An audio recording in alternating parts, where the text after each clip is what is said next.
नमस्कार दोस्तों, स्वागत है आप सभी का एक बार फिर से आपके अपने चैनल आपके टेक्स्ट बुक पर। मेरा नाम कमलदीप सिंह है। एक और बड़ी बेहतरीन इन्फॉर्मेशन आज के इस वीडियो में मैं आप सभी के लिए लेकर आया हूं।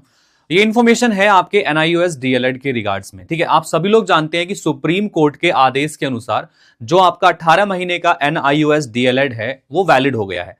लेकिन अब सवाल ये उठता है कि आने वाले जो एग्जामिनेशंस हैं आप उनमें बैठ सकते हैं जहां पर डीएलएड को वैध किया गया था या फिर डीएलएड को बैन किया गया था। तो ऐसी जगह पे दोबारा से क्या कोई नया नोटिफिकेशन निकाल के बताया जाएगा कि भाई एनआईओएस डीएलएड वाले जो हैं वैलिड हैं और वो एग्जामिनेशंस को दे सकते हैं।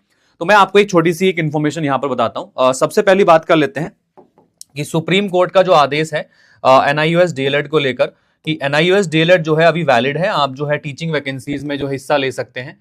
ठीक है, तो एनआईओएस डीएलएड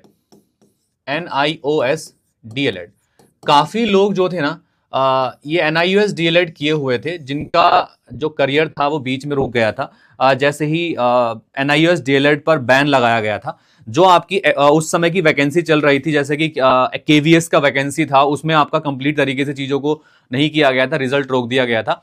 ऐसी ही आपकी एक यूपीटीईटी के एग्जामिनेशन में किया गया था। देखो, अगर मैं बात करता हूं कि यूपीटीईटी के एग्जामिनेशन को लेकर, तो यूपीटीईटी का जो एग्जामिनेशन हुआ था 2021 वाला, ठीक है, तो 2021 वाले यूपीटीईटी के एग्जामिनेशन को 2022 के यूपीटीईटी के एग्जामिनेशन का जो रिजल्ट था, तो उसमें एनआईओएस डीएलएड वाला जिन्होंने 18 महीने का डीएलएड किया था एनआईओएस से, उनके रिजल्ट्स को रोक दिया गया था। अब सवाल ये उठता है क्या वो रिजल्ट वापस से जो है रिलीज करेंगे या फिर आने वाली जो एग्जिस्टिंग यूपीटीईटी है जो अभी रिसेंट 2025 में आने वाली है, क्या उसमें एनआईओएस डीएलएड को मौका मिलेगा। तो आइए इस खबर को एक बार पढ़ लेते हैं। खबर पूरी क्या है कि राष्ट्रीय मुक्त विद्यालय शिक्षा संस्थान एनआईओएस से डीएलएड करने वाले अभ्यर्थी नई शिक्षा भर्ती के लिए अहर हो गए हैं, यानी कि अभी वैलिड हो गए हैं।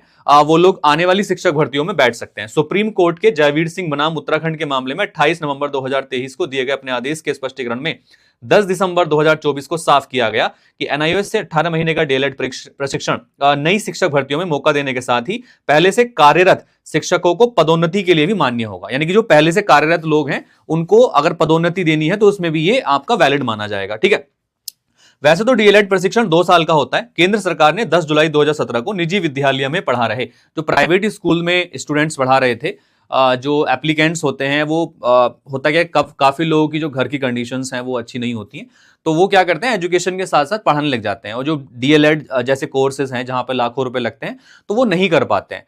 तो सरकार ने एक रूल निकाला था कि जो लोग प्राइमरी स्कूल में पढ़ा रहे हैं तो वो लोग जो है एनआईओएस से, मतलब ओपन विद्यालय से आप जो है आपका डीएलएड कर सकते हैं। 18 महीने का ये डीएलएड था जो आपकी टीचिंग के साथ साथ आपका होता रहेगा। आपको केवल एग्जाम्स देने हैं, बाकी जो प्रक्रियाएं होती हैं, एक्टिविटीज होती हैं, उनमें पार्टिसिपेट करना है। लेकिन हुआ क्या था कि इसके बाद में फिर से कोई होता क्या है कि हम लोग आपस में एक दूसरे की टांग खींचते रहते हैं, तो कोई एक केस हो गया, फिर उसके बाद में एनआईओएस डीएलएड को जो है बैन कर दिया गया कि शिक्षक भर्तियों के लिए वैलिड नहीं है। ठीक है, लेकिन हुआ क्या था, अभी जैसे कि आप जानते हैं सुप्रीम कोर्ट ने आदेश दे दिया है। अब सवाल यह था कि एनआईओएस डीएलएड करने वाले शिक्षकों को नई भर्ती में भले ही मान्य कर लिया गया है, लेकिन इन यूपीटीईटी 2021 प्रमाण पत्र को लेकर अभी तक पेंच फंसा हुआ है।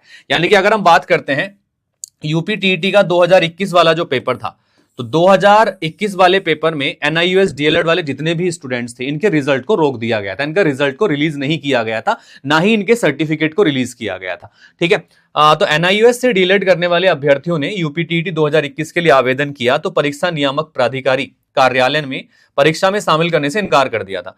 इस पर इन अभ्यर्थियों ने हाई कोर्ट में याचिका की थी और कोर्ट के हस्तक्षेप पर परीक्षा में शामिल तो हो गए थे, लेकिन इनके रिजल्ट को रोक दिया गया था। जो 8 अप्रैल 2022 को रिजल्ट आया था उसमें इनका रिजल्ट नहीं दिया गया था डीएलएड वालों का। परीक्षा नियामक प्राधिकारी कार्यालय का कहना है कि यूपीटीईटी के लिए एनसीटीई की गाइडलाइन में 2 वर्ष का डीएलएड होना आवश्यक है। ऐसे में 18 महीने का प्रशिक्षण वालों को रिजल्ट नहीं दिया गया जा सकता। परिणाम घोषित करने को लेकर कुछ याचिकाएं वर्तमान में हाईकोर्ट में विचाराधीन है। ठीक है, अभी जो है ना इस पर क्लैरिटी नहीं मिली है कि जो 2021 वाला यूपीटीईटी था उसके रिजल्ट को जो रोका गया था एनआईओएस डीएलएड वाले को, वो रिलीज किया जाएगा कि नहीं किया जाएगा। उस पर अभी केस चल रहा है, उस पर क्लैरिटी आनी बाकी है। लेकिन जब सुप्रीम कोर्ट ने जो है इस चीज को क्लियर कर दिया है कि वैलिड है शिक्षक भर्तियों में बैठने के लिए, तो अभी यूपी टेट वालों को भी रिजल्ट निकालना पड़ेगा इस चीज के लिए। ठीक है, तो यानी कि ये चीज भी क्लियर है कि यूपी अभी देर से आए चाहे कैसे भी आए, ये रिजल्ट भी आपका जल्दी रिलीज कर दिया जाएगा। और एक सवाल ये भी है कि जो आने वाला यूपीटीईटी है ठीक है, तो आने वाले यूपीटीईटी में भी जो NIOS वाले होंगे वो आपके वैलिड होंगे, तो उसमें कोई दो राय नहीं है, क्योंकि अभी सुप्रीम कोर्ट के आदेश आ गए हैं जिसकी अवहेलना कोई नहीं कर सकता है। ठीक है, तो अभी आप लोग निश्चिंत रहिएगा, जो भी NIOS DLED वाले हैं उनका जो यूपीटेट 2021 का रिजल्ट है देर सवेर से वो भी आ जाएगा, और आगे आने वाली यूपीटीटी की जो आपके एग्जाम है उसमें भी आप हिस्सा ले सकेंगे, कोई दिक्कत उसमें नहीं आएगी।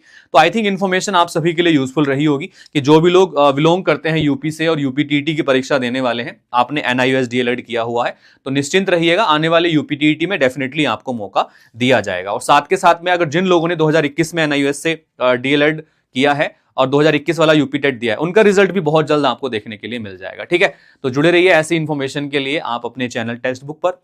मिलता हूं आपसे अगली वीडियो में, तब तक के लिए all the best, take care, thank you and bye bye. Thank you.